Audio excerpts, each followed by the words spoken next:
Ashleigh. I'm Curtis. And together we're Information Lane. Welcome to episode 5. Welcome to our life.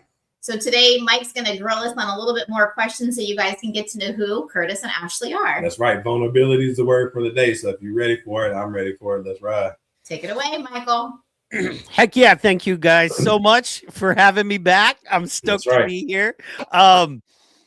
For those that don't know, we're kind of going to just jump in almost like a part 2 from last week. So what I want to do is kind of just so people know what we really got into last week is who you guys are, why you're here, what you're doing, kind of what your motivations are. Now what we're going to do is kind of do the Star Wars thing where we go back a little bit. That's right. And we talk about the people that, like the experiences that you had that made you the people you are and that prepared you for who you are now. And then the learning you do once you get into a healthy, loving relationship, not perfect, just better and healthy and loving, what you find out about yourself, the strength you may find out you had that you didn't know, and then the things you need to work on that you may not know. So maybe we'll start with Curtis. Talk to me a little bit about, did you grow up? For those that don't, everybody knows you're in Florida. Most folks do. Epilepsy Awareness, South Florida. Let's go. Amen. That's where we're at. South Florida. Were you a Florida dude? Is your fam from Florida? Tell us a little bit about that. Actually, no. I'm from Kentucky, Louisville, Kentucky. Little small town. I got to Florida through, as we say, a tragedy. Florida found me. If many people who know me, they know that my daughter's mom was murdered. So that's how we ended up here in Florida.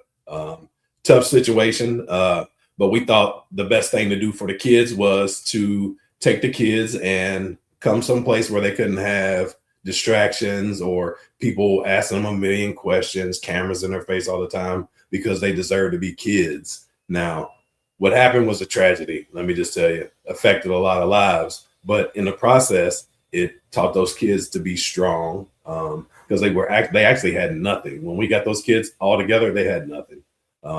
What we did was we took all the kids. We didn't just take the kids that belonged to us and separate them and go here and there. But we could have. We didn't.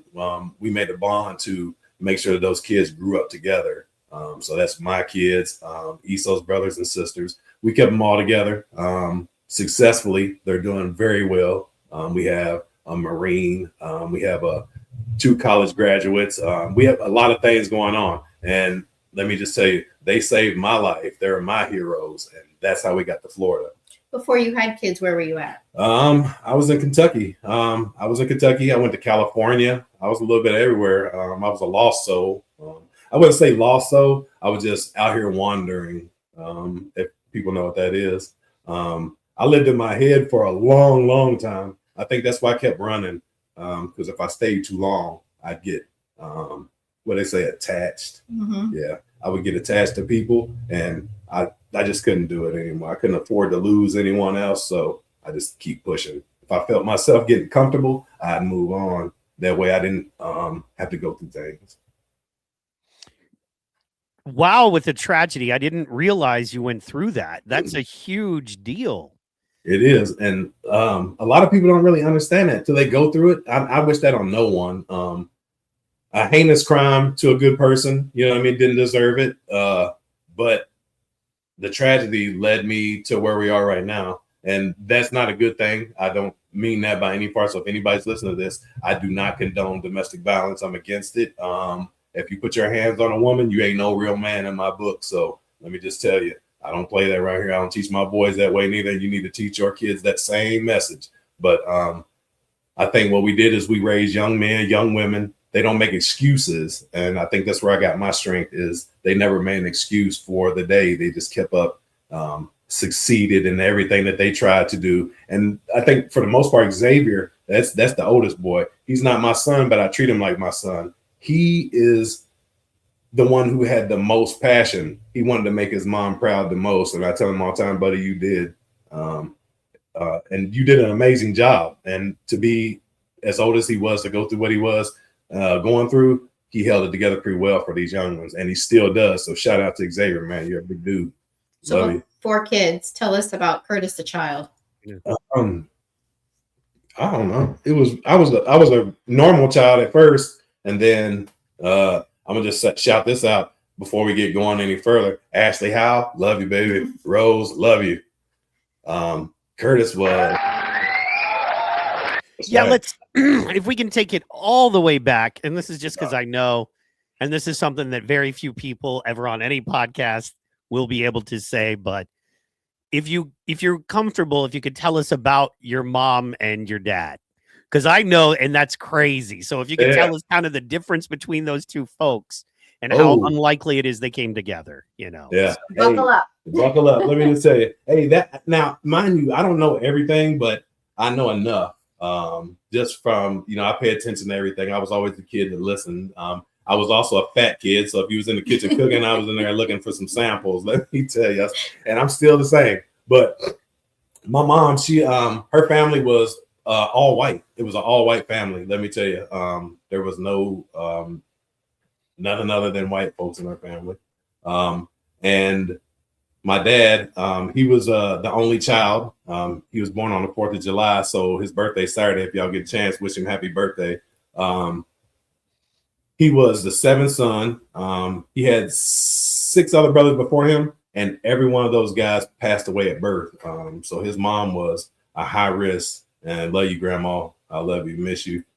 But she had him, only child, raised him up. His dad, his name was Eddie. He worked hard. He was, I don't know what his education was because we never got to really meet him. But he was a worker. So my dad was always working. He always had goals. But when he got out of high school, he went straight to Vietnam. He did 2 tours. He was a door gunner. I don't know what else he did because he don't really like talk about it. But I know that PTSD is real. Folks out there, PTSD is real. You got to give them grace. So to say in the 70s, segregation was just about, over. Integration that started. There weren't no more all white, all black fountains. Some people didn't like it. So now here's where it gets tricky. My dad is an African-American, poor farmer, went to Vietnam, came home, found my mom, fell in love. But to come to find out, some of her family were card-carrying members of the Ku Klux Klan. So that's what makes it real rough. So you're not getting very many barbecues, or you're not getting birthday parties. You get called certain names. They were definitely rough. And, we'd always say we didn't want to go, but they made us go. But I think it was at that time when those soldiers was coming home, they were looking for love. They were looking for something other than killing. And I think that's how they met. I can't really tell you, but I still have the leather jacket that he wore on the day he went to, he was enlisted. So let me tell you, it's a fire jacket. I ain't gonna never put it on because it's too little. But I think they had dealt with so much because of the race mixing. It wasn't more. So that's why Ashley and I try my hardest because I know what they went through in the beginning. And so what we're gonna do now is we're gonna break those curses. But for them, they were young, going through it. But that eventually led to some trauma. And I'm going to tell you, 1706 Nelson Avenue is the house of horrors, buddy. The house of horrors. And what's funny is you look at neighborhoods and you wouldn't even think stuff like that was going on. And inside those walls, boy, it was torture. If they could only talk. Ooh, hey, let me tell you, if I ever make it rich, I'm buying that house and I'm burning it. I'll tell you, it's coming down. Fair. And yeah, dealing with that trauma, and who knows what they dealt with growing up. But I just thought of that saying, hurt people hurt people. Yes. And while love brought people together, if you're hurt, you only know how to behave in that mode, no matter how much you love someone, no matter how good you want to do for them. You just can't because you don't know how. If no one taught me how to walk, I'm not walking, no matter how much I want to. So, yeah, and that also affects you growing up too. When you don't have nobody supporting you. For all you folks out there that grew up without dads, let me tell you, if you have a dad, sometimes it's just as bad. I mean that comes with, yeah, growing up with someone who never met my father. You could show me a picture and be like, "Is this the guy?" Right. I don't know. Like I couldn't tell you. it sure it comes with its own set of stuff, but absolutely. And talking to certain friends of mine with really, heavy situations and bad fathers, I feel blessed in a way because I was kind of free to put it together myself. You know what I mean? Like I was free to kind of come up with it myself versus overcome bad teaching. Right. So, yeah, it can be very challenging. And man, that was tough. And Ashleigh, tell us a little bit about your family, your mom and dad. We don't know much about that story. So my mom was born in Boston, Massachusetts. My dad was born in Long Island, New York. They met in Florida. My mom, actually they met in the Bahamas. My mom graduated from Freeport High. My grandfather owned oil rigs over there. So they got married. My mom was 25. I think my dad was 27. After they got married, they tried having children. Didn't happen. Finally, it happened. And I was the first of two, my sister and I. My sister and I are 2 years apart. So my parents were together until my sister was 6 and 8. And then they divorced. They couldn't see eye to eye together. No hidden secret. My dad cheated on my mom. Everybody that's in the family, everybody all knows that.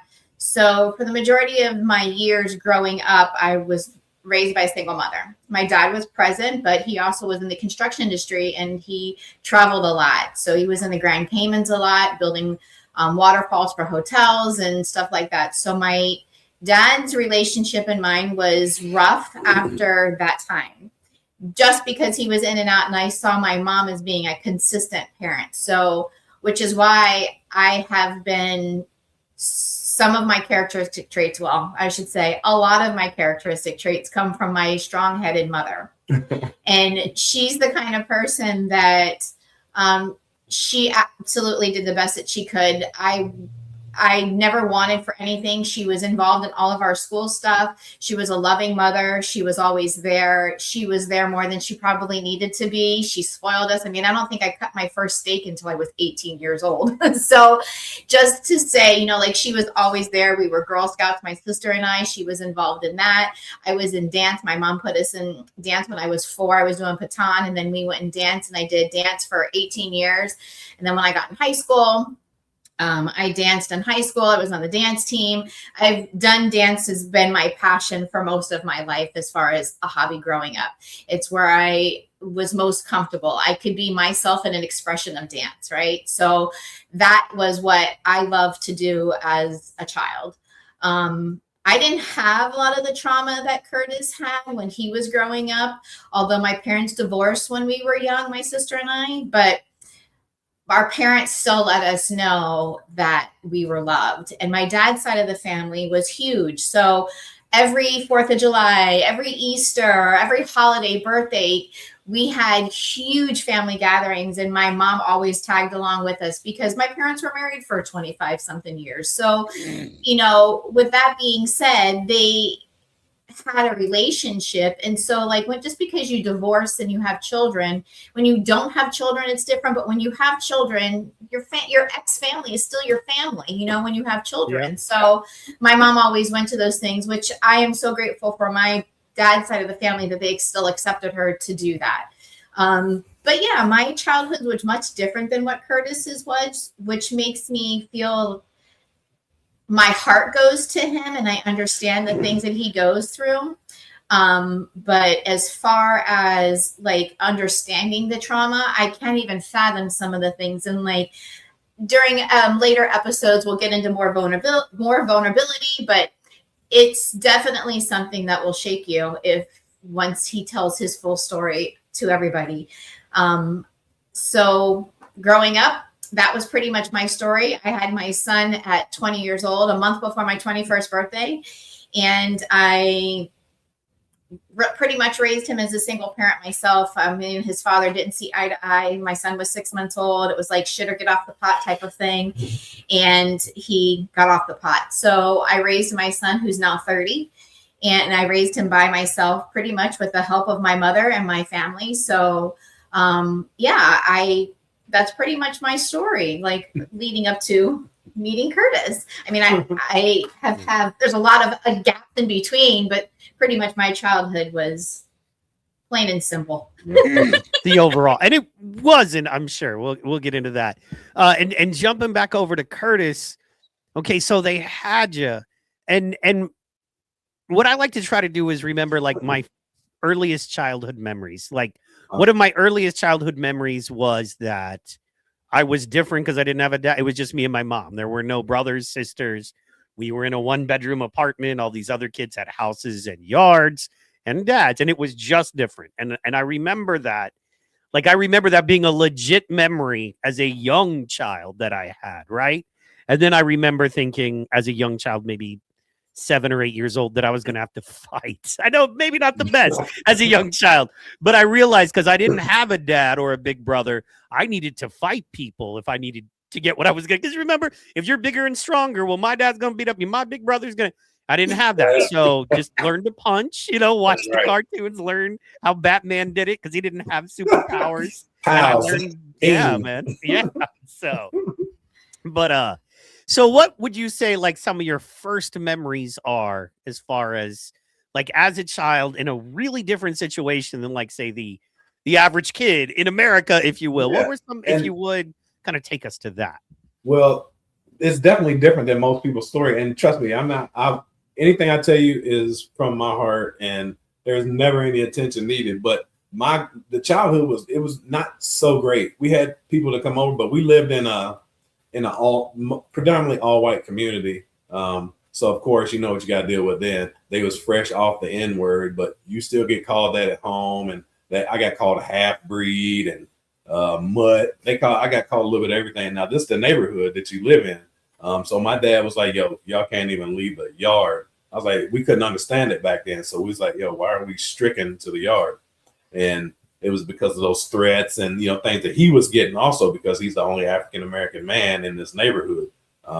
So we couldn't understand it growing up, but I kind of get it now. But it also crippled us because it didn't teach us how to deal with adversity. It taught us how to run from it. So they was promoting stigma way back then. But it definitely affects you growing up. And I think one of the first childhood memories I had is when I loved baseball. And I went to try out for the baseball team and they told me I couldn't because I was colored. I was like, oh, okay. So I went home, told my dad, and the police came over and told him, said, yeah, he can't play. So we just he can't play. So shout out to the SPD. I won't let their names be out there, but shout out to them. I didn't do anything, but I was just trying to be a kid, man. I just wanted to play some ball. But so growing up in a neighborhood like that, you got to move along. So I found some neighborhood. We used to hang out in the projects there because that's the only kids you can hang out with.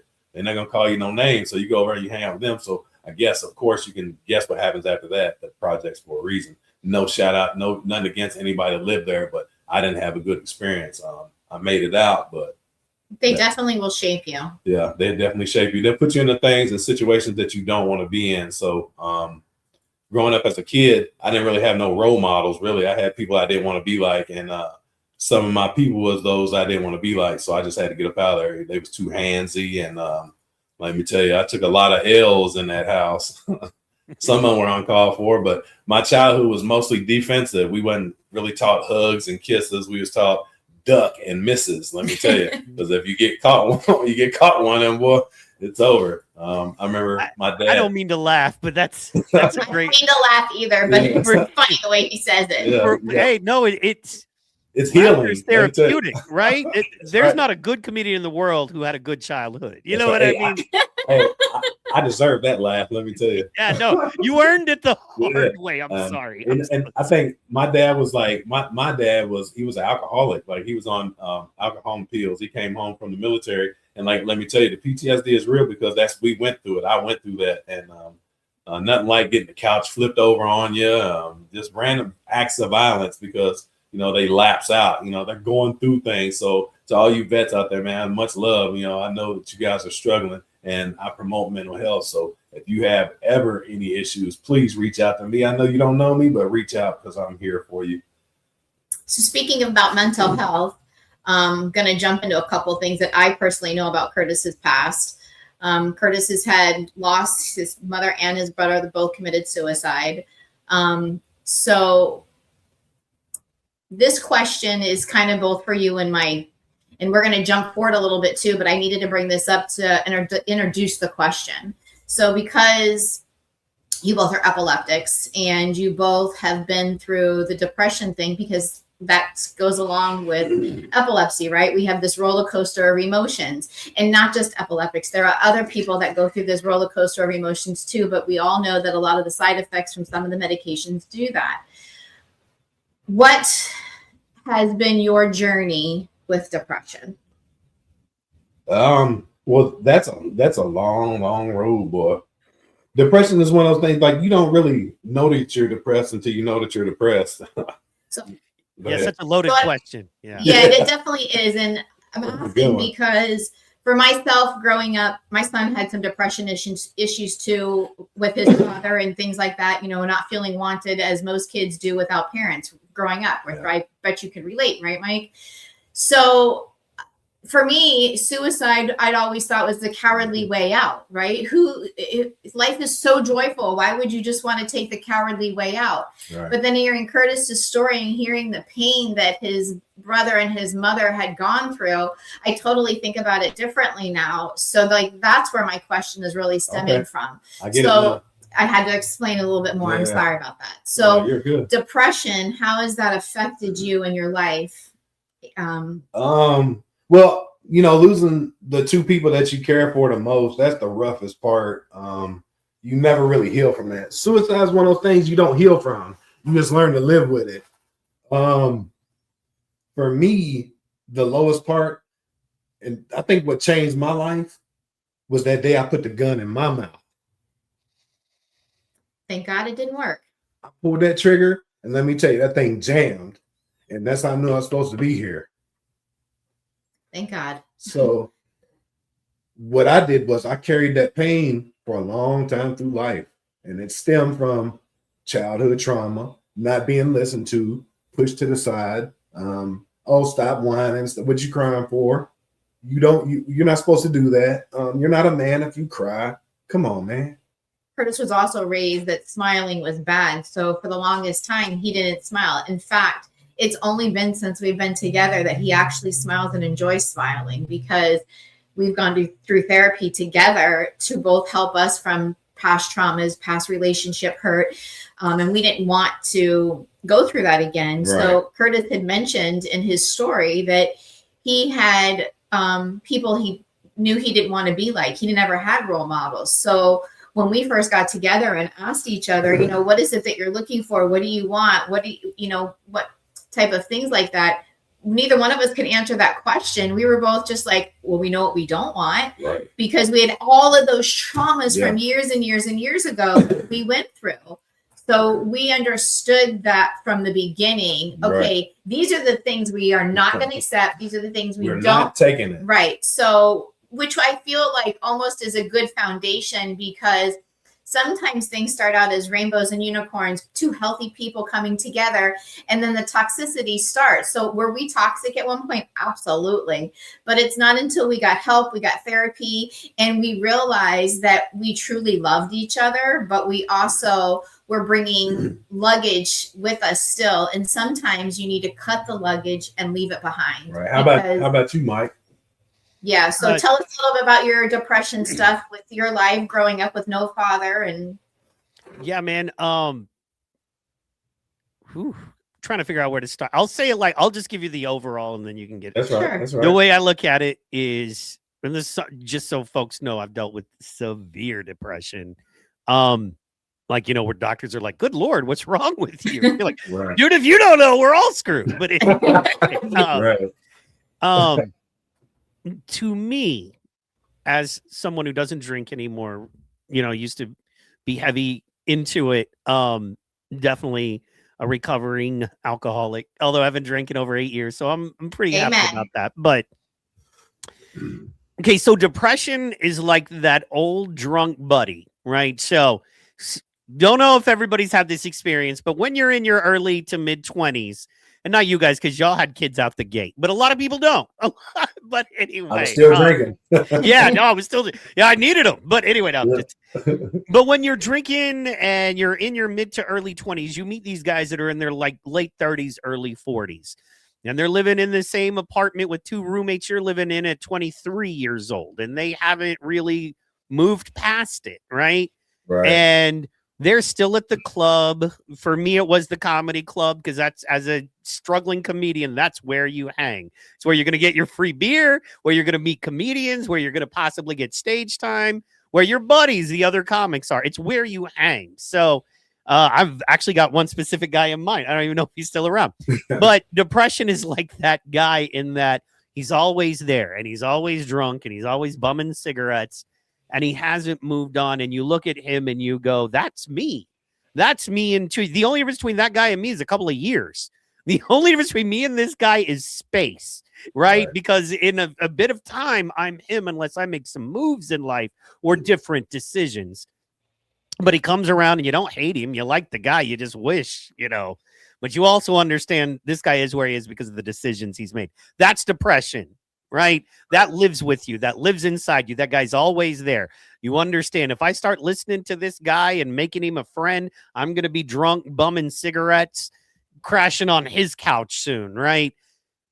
And you have to understand that that guy exists, and he's not necessarily, you don't want him to necessarily go away, as far as, you know what I mean? That guy exists, and it's going to be there. So why is this person so important and strong in your life? And when you pray and you give it to God and you try to understand, you go, oh man, well, there is a depth to this that people that haven't experienced it will never understand. That's right. There's a heaviness, there's a darkness, there's a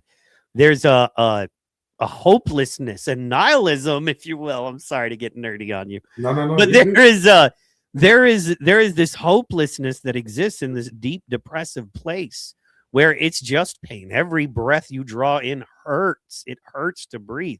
And you're like, God, take me out. Stop my heart, please. It's okay. It's okay. That's right. And so if it's your ministry, become aware of that. Understand how that feeling comes, where it comes from, what it is, and then see how you can help others in it. You see people deep in it and they feel hopeless, and they're like, man, it's not you. It's not anybody else. I'm broken. I'm damaged. I'm traumatized. Whatever you need to say, whatever word you need to put on it, I'm that. And so I'm not worth helping. And, whatever is whatever. And I think that can be a real ministry. And I think it's kind of an overlooked ministry right now in where we're at in modern day Christianity, is understanding depression is a real place. It behaves just like a disease in your physical body, the way it can literally shut you down. And we need to love people and understand and try to help people through that. That's right. Sorry to go so long. And then that's depression. And then suicide is that really evil, nasty guy that walks in, you know what I mean, to you in depression. Yeah. And depression goes, hey, I know this guy. He's cool. Let him sit at the table with you. Right. And then, let him give him a place. And then he sits there. You're like, oh, I got weird vibes. But then as you go and you hang out with depression long enough, it makes sense that suicide has a place at the table. And then it's not that uncommon. And then it makes a whole lot more sense that both of you listen to him. Then you go, no, this guy's a bad guy. We shouldn't have given him a seat at the table. And then you start fighting those thoughts that have infected you about, that, and how it can make more sense than sticking around. And you understand that is a lie from the devil. And that is because of depression, suicide. I fully believe suicide is a demonic force, because it's one of those that, and Curtis, hopefully this will help you get into it. It spreads. I never dealt with suicide in my own life or suicidal thoughts, like to the point of they won't let you go. They grab you and they won't let you go until I experienced it firsthand, right? And it's when you're that close to it, it's almost like, for lack of a better way to say it, man, it gets on you, and you feel that. And then you feel it in a way you had no idea you could feel it, and then you're dealing with it. So if you want to maybe share your experience there. Yeah. It definitely does. It spreads, because when my mom, when she committed suicide, boy, I thought that was the last hope. Like I said, we wasn't always on the best of terms, but I know if she needed me, if I needed her, I can go to her, vice versa. We had like a love-hate relationship. She didn't like me because of my dad's name. They named me. She didn't like me because she said I'm like my dad. But she depended on me to do most things. So when she passed away, I mean, it literally sucked everything I had out of me. I mean, I couldn't even leave the house. I wanted to sit in my room, do nothing all day. That's when I found liquor. You know, I started drinking and here and there. And next thing you know, I'm that guy that you're speaking of. And then one day I just got my life together. I was like, well, what are we gonna do? We got to sink or swim, buddy. And I chose to swim. Made all the right moves to get my life back in order from this one. And next thing you know, boom, just had a son. Amazed, a proud father. My brother's the best uncle everywhere. Got a call. My dad says, you need to get down here. I said, well, what's going on? He said, your brother. I said, oh man, what happened to get locked up again? Because he was always into it with the law. He just said he was feisty. And he said, no, he's dead. Oh man, let me tell you, that was my Frank James. To lose two people to suicide has to be rough. Oh yeah. So now let's just fast forward a little bit. I know we're going to jump around in this episode. Now we fast forward a few years. You get diagnosed with epilepsy.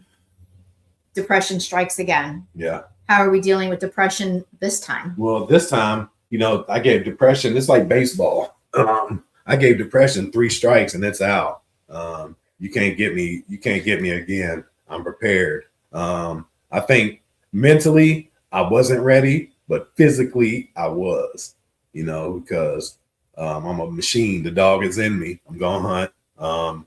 But my mind wasn't wrapped around it totally. I think it was rough. Do you think dealing with what you've dealt with in your childhood helped you deal with the epilepsy depression? Well, it did, because I knew I had to walk in faith.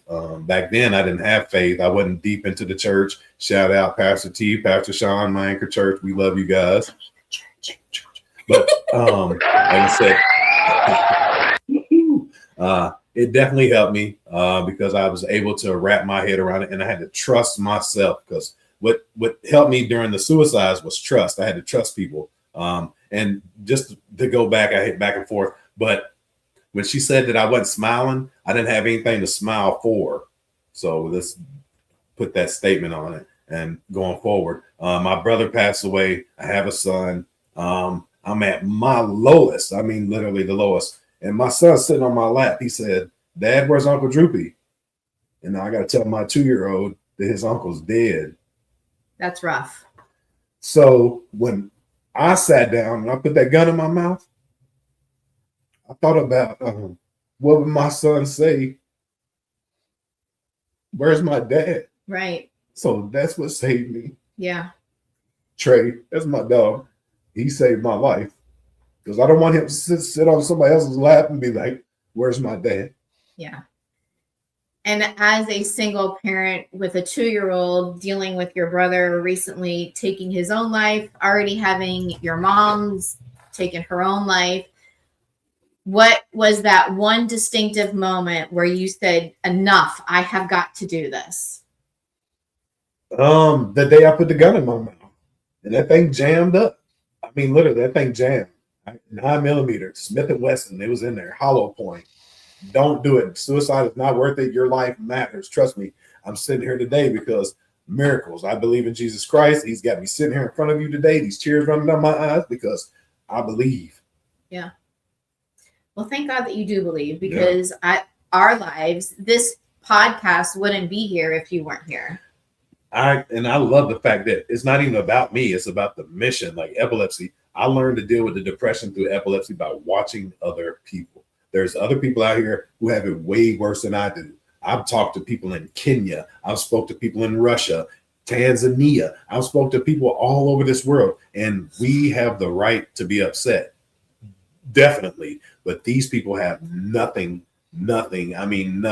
to lean in on. There's no education, there's no resources, there's nothing for these people, just like there's nothing for us here. So the depression that comes along with that, it comes because you feel like you're lost. There's no help, like you're stuck. There's no answer. There's no way out. So people dig down inside their head, they start living there, and that's where that depression comes from. But for me, I was always told, and I live by this. One of the people, Ed Milet, just go listen to him. That man will have you motivated. He'll want you to build something on the moon, I promise you. But More day. it took for me to believe in every one person, because I have a motto. I said, all it takes is one person to believe, and I'm that one person. So everybody out there, just know I believe in you.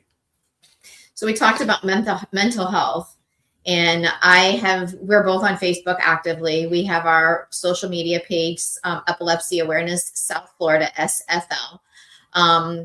Go like, subscribe, follow.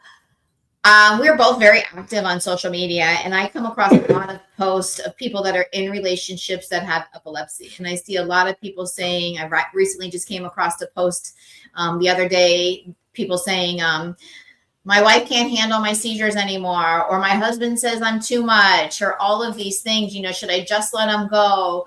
I don't want someone to see me having a grand mal seizure. I know it's hard for them to watch it.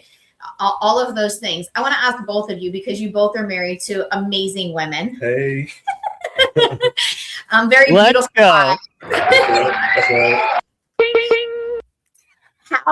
How having epilepsy and having seizures, has that affected your relationship at all? Or do you feel most comfort that having your person, so that you know that you have that unconditional love? Mike, go ahead, Mike. Man, I'm lucky because I met her after I developed my epilepsy, right? So one of the things she realized was I was struggling with it. I was having, focal seizures and not realizing them and not getting stuff done. And she's like, people aren't happy with you, but you don't remember, you can't, because you don't know what's going on, and you come back and you've lost time, or you didn't get something done. You don't even remember till 3 days. And you call and go, hey, were we supposed to do a thing? And they're very upset with you, but they don't understand you won't remember for 2 days unless somebody tells you. And at the time I was living by myself, working full time, and then had some other things going, was, starting the PT pod thing. So I had no idea a lot of this stuff. And then I got with her, and she was kind and loving and understood. So I was real lucky, blessed, way past lucky to blessed. I tell her all the time, and I mean this, that she is my living, walking, talking proof that God loves me and wants the best for me. Straight up. Oh, I love that. Shout out to Amy. Let's go, Amy. Shout out Amy. Let's go.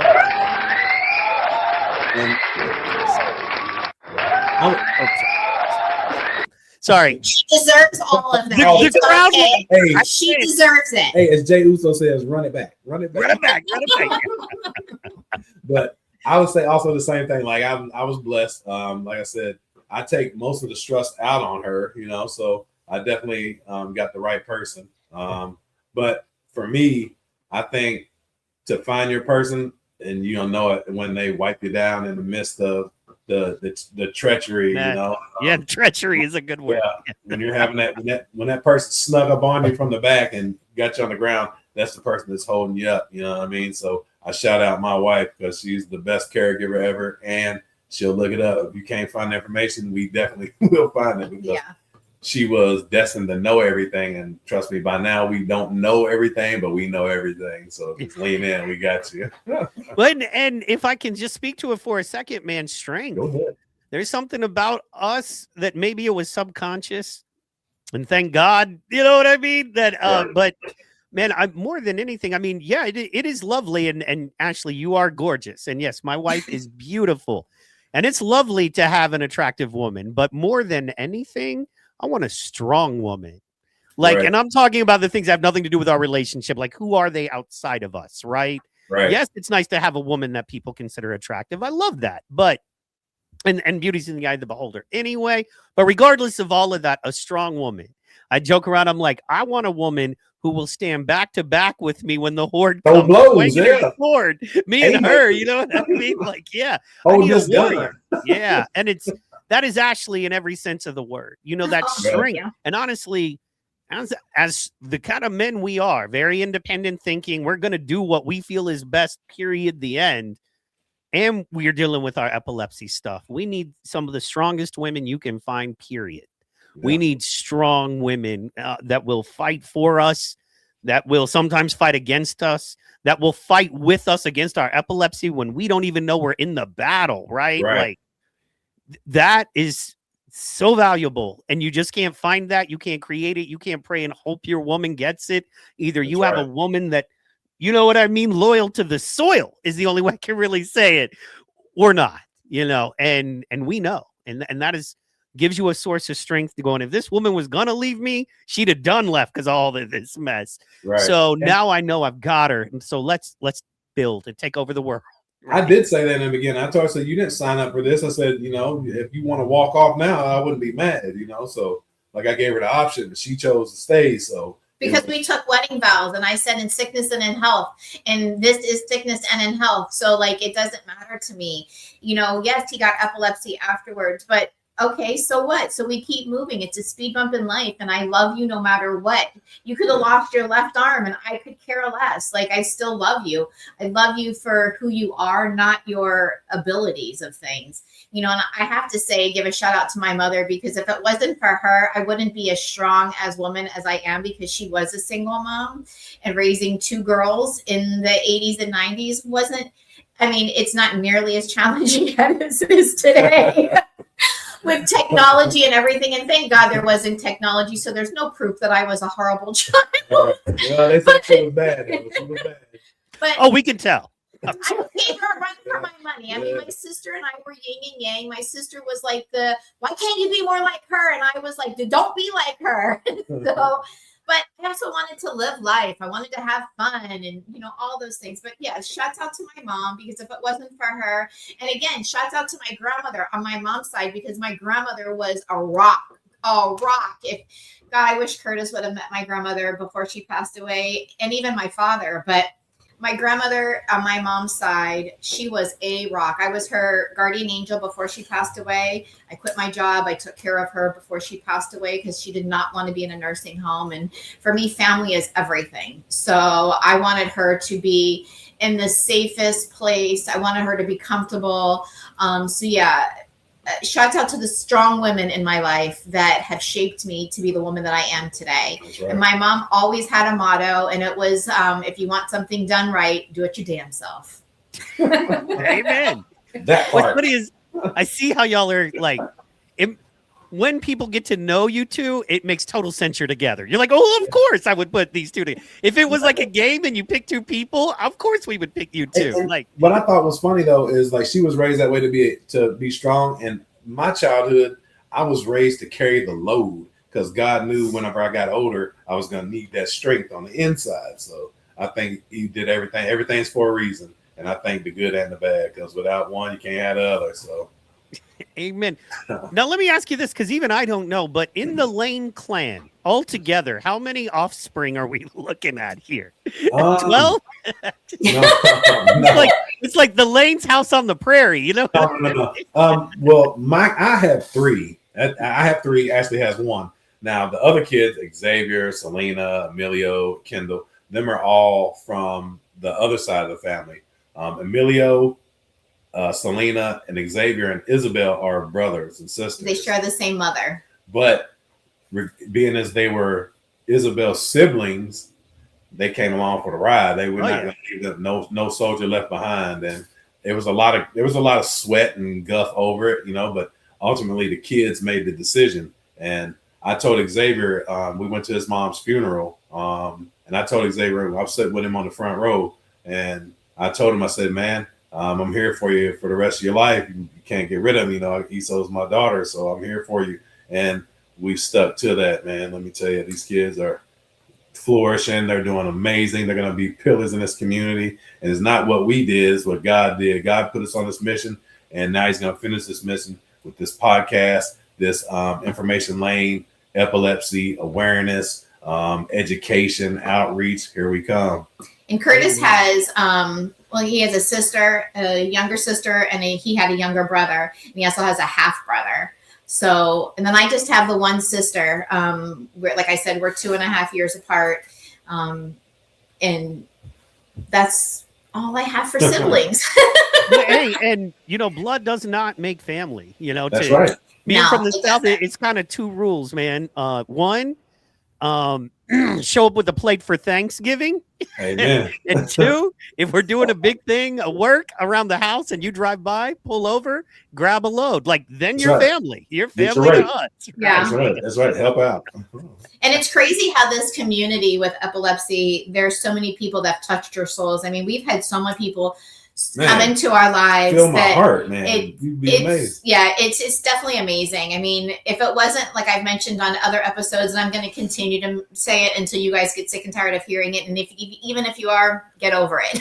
But if it wasn't for Ashleigh and Rose Howell, I don't even know where I would be in life, because she is an amazing caregiver, and she's somebody that helped me navigate this when this first started. I knew that epilepsy was not a cure and move past it type of thing. This was a long life thing that we were going to live with for the rest of our lives, you know. And everybody has hard days, and some days there's days where I'm like, I can't do this anymore, but it's not physically meaning I can't do it. It just means like I can't do it right now, you know, like, and I'm allowed to have bad days as a caregiver and his wife, you know.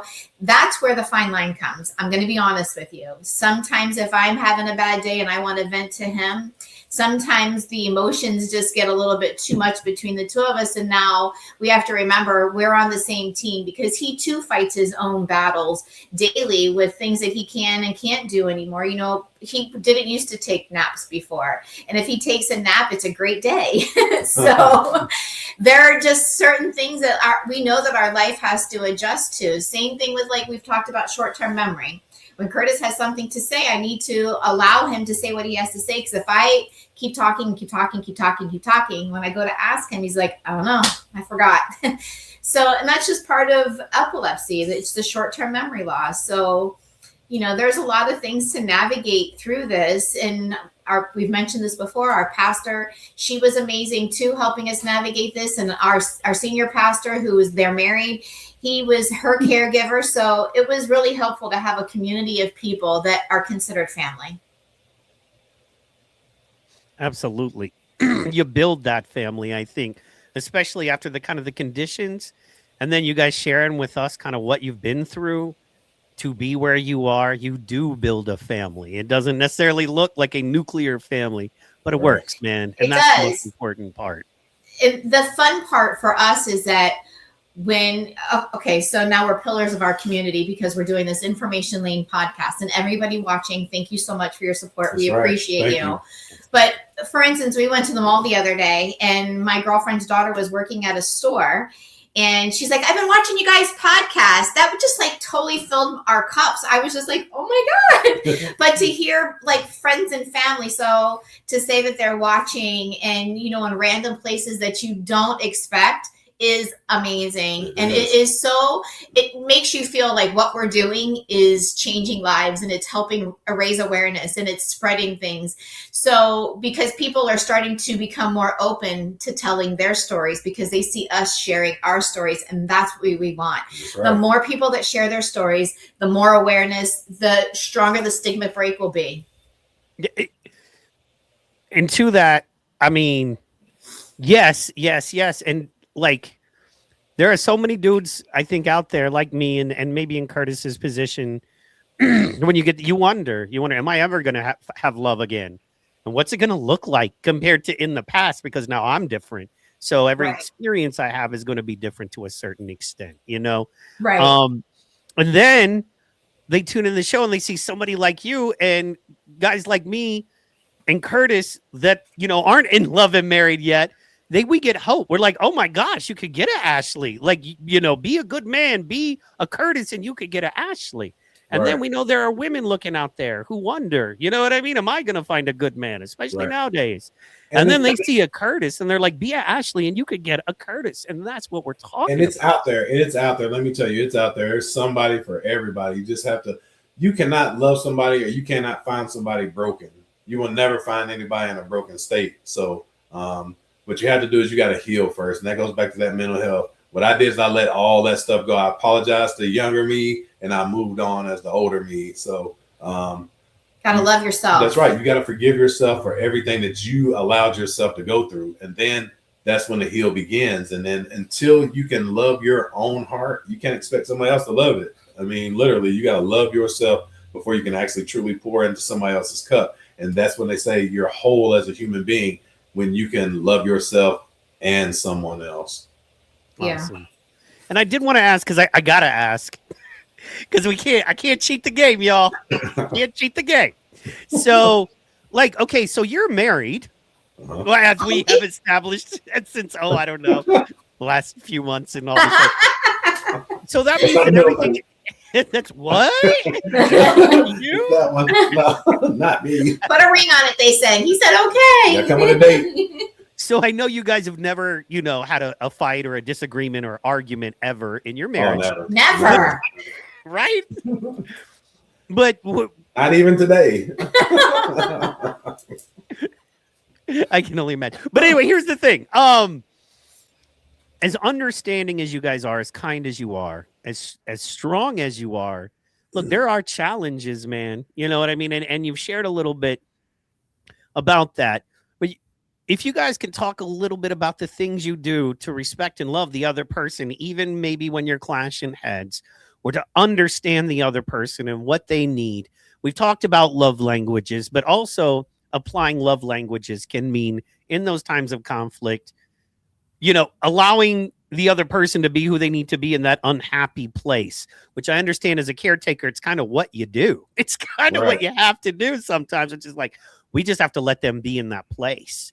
So if you guys could talk a little bit about that on both sides of it, because I know there are challenges with that. We pray a lot.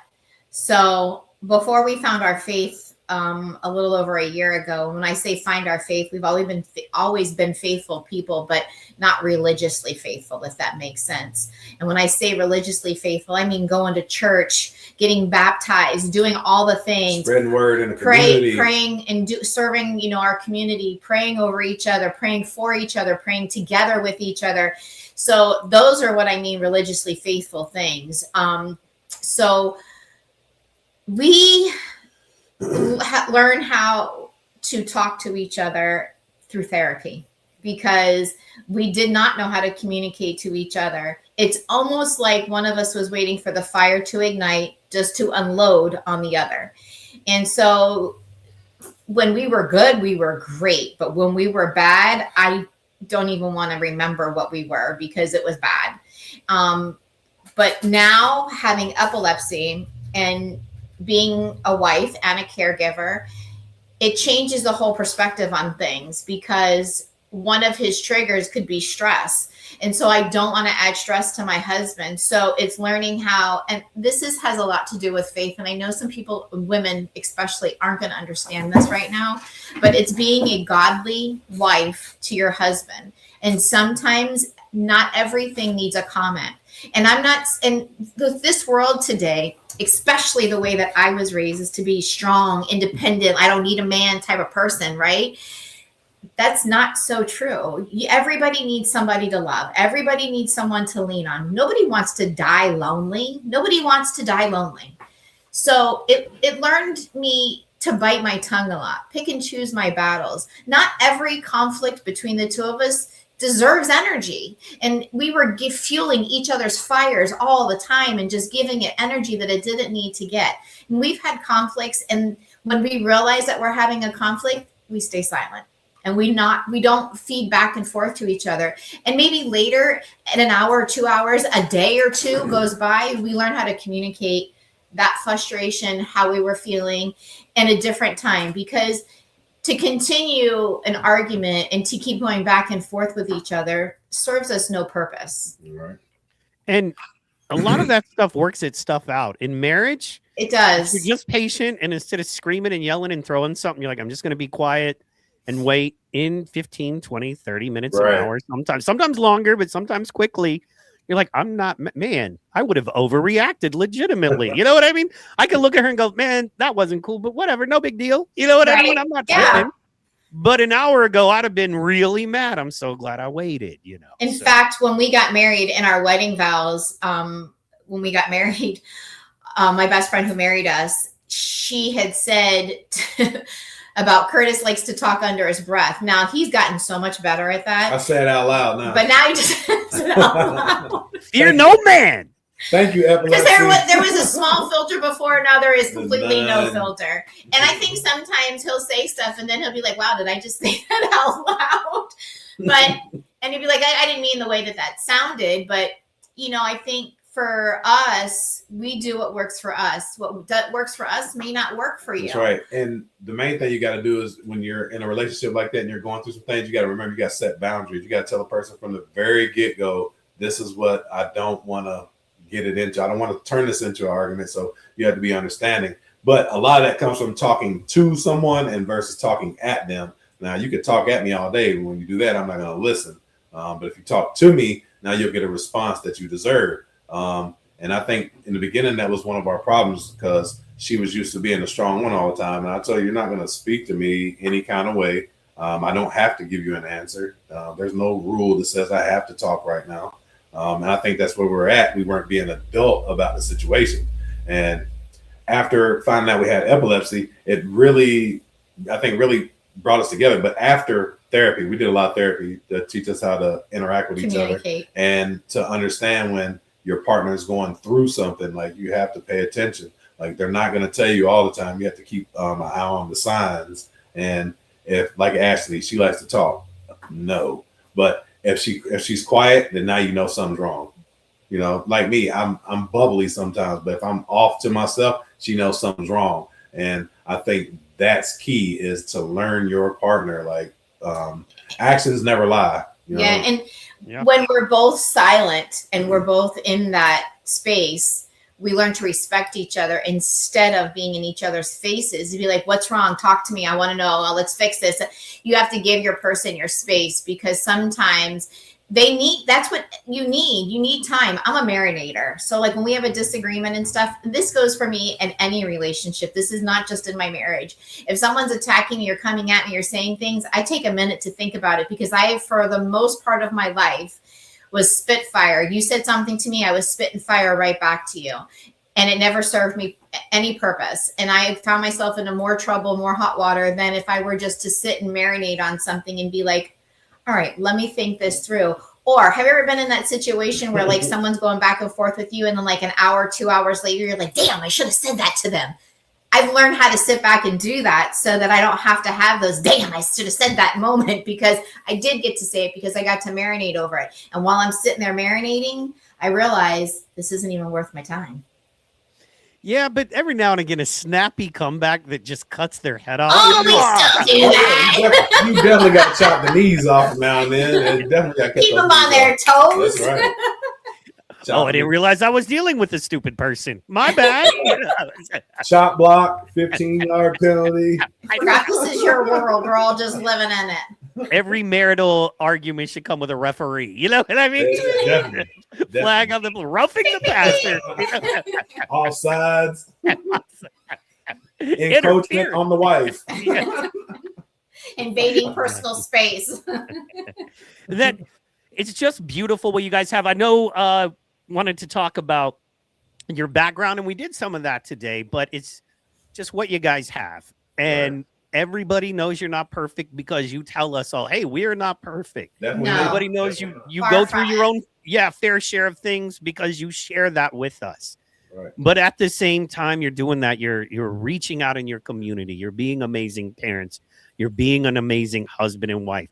You're helping us all with epilepsy and to kind of make sense of it and what it means as an adult, kind of, you know, with a machete and tall grass and just cutting through this thing.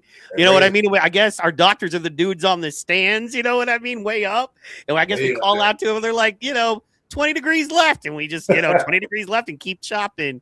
And you know, being out here, taking the lead is so important and huge. And we just appreciate and love you guys for that. So thank you.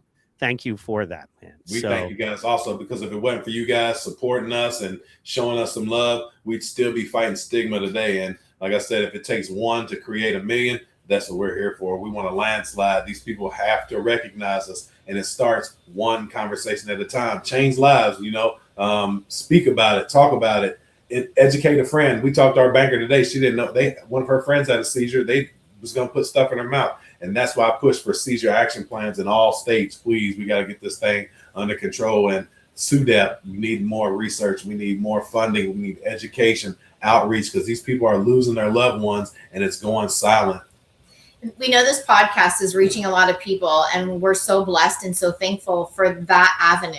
But we also want to know that anybody that's watching, drop in what state you're watching from. We want to see how far this ripple effect is happening.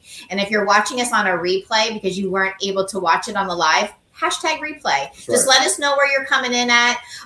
We would love to feel the ripple with you, and it fills our heart to do these types of things where we can raise awareness in our community, and we can just make someone else's day brighter. And maybe someone's watching this right now that says, hey, I'm in a similar situation and these people are making it look so easy. Trust me when I tell you, it is not easy. Right. But everybody puts on a mask, everybody does what they're supposed to do, and at the end of the day, we're still living life like you, and we're still going through the same daily struggles that everybody else is going through, and we're learning every day. Hey, and also, I also want to make a point here. I had a young lady reach out to me the other day, and what I did was I borrowed her picture, and I made a post, and I thought it was pretty successful because I was trying to show her work off. There's no shot at her from one artist to another.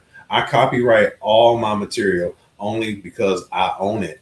But I'm here to tell you today, use it, share it. Whatever helps you, I put it out there for you. It's from me to you, and I want you to use it. If you don't want me to use your material, please say something, because I do not want to disrespect anyone ever. But I am a poet, and if I see a picture that goes with my poem, I love to use it. So if you have something out there that you'd love me to write a poem to, please send it in. Let's do some work. Let's network. Let's spread the word for epilepsy. If you see some of our stuff, share it. It's out there for a reason. And that's how we're going to get awareness going. You have to share it. You got to get the algorithm going, and then they'll notice us. Yeah. Amen. And we do want to I'll just say this part and then leave it to you guys to wrap up. Every day, every Tuesday, Wednesday, Thursday, Friday, we drop clips in Epilepsy Awareness South Florida. And then we put them all over the Facebook and internet. But it's a clip of our shows. This shows you guys are doing, and it just helps for everybody to get a little, couple minute little thing in their day to encourage them, something to maybe think about, pray on. And we do that for you. And we don't do it on Monday because Monday we want you to go, where's my morning clip? Oh, I've got to tune in Monday night. Other than that, we got you. Monday night. That's right. Yeah, you can find all of the clips that we drop on our Information Lane website on YouTube and on Rumble. It's Information Lane. So if you are looking for them, you want to subscribe, please go ahead and subscribe. If there's any we're a nonprofit, we are 501c. So if there's any organizations out there wanting to partner up, do some sponsorships, we're glad to do that. We want to shout out as many businesses, people that are supporting the podcast. So just reach out to us and let's make some connections. But that's just so many people out there who support the cause in general. Like everybody that's out there is a Purple Warrior. Hey, our hearts go out to you, your family. And just know that there's people out there to care. There's people out there that are talking for us. They're talking for you. They're talking for your family. So just know that we're here for you guys. And everything we do is in God's name. And it's his mission. He just blessed us with it. So with that being said, please join us every week and tune in and watch the shows. Yeah, so this is our Rumble page. You can find all the clips and the shorts here. If you ever want to see something, you want to get a little taste of what episode 2 was like, you can find the shorts for it. You can click on it, or you can watch the whole episode. And when you're done watching it, we would love to see what your feedback is. You can drop a little comment in there so we can share it. The more people that comment, the more people that share it, build up that algorithm, the more bang in the community that we're going to make. And that's what we really want to do. This is our YouTube channel. So please like, subscribe, share, let your friends know about it. Let your family know about it. You may know someone that has epilepsy, or you may know someone that's trying to deal with some type of diagnosis. I promise you, them watching these clips, it's going to help. Shout out to Heather and Bobby Marks, K-Dubs Crusaders. Definitely get a chance to like, follow, and share them. Amazing people doing amazing things, just like us in this community. They're definitely got their heart in it, and just go check their story out. And Karina as well. We want to give a shout out to Karina and Daniel. His birthday was yesterday. Happy So we want to birthday, Daniel. say shouts out to Daniel for a happy heavenly birthday. He passed away from SUDEP. So he will definitely be in our thoughts and prayers this entire weekend. But my name is Ashleigh Lane. This is my husband, Curtis Lane. and you can find us at Epilepsy Awareness, SFL for South Florida, on Facebook, on YouTube at Information Lane. You can find us on Instagram at Information Lane, and on Rumble at Information Lane. I'm going to let my husband take us out with a prayer, and we hope that everybody enjoyed this. Let us know. Hey, just remember, when you go out into your community, do something nice for somebody else. Hold a door. Tell somebody that they're nice. Wave, just make yourself known in your community. Smile. Love someone else, because that's what we're here for. The world has so much negativity in it. We just need to be the little bit of positivity. So with that being said, can everybody please take your hats off wherever you're at, bow your head, and let's get this prayer. Heavenly Father, thank you for the gift of today. Fill our hearts with peace, our minds with wisdom, and our lives with purpose. Strengthen the weary, heal the hurting, and help us be a light that everyone needs. Guide our steps, protect the families, and remind us that you are all things possible. In Jesus' name, I pray. Amen. Amen. Amen.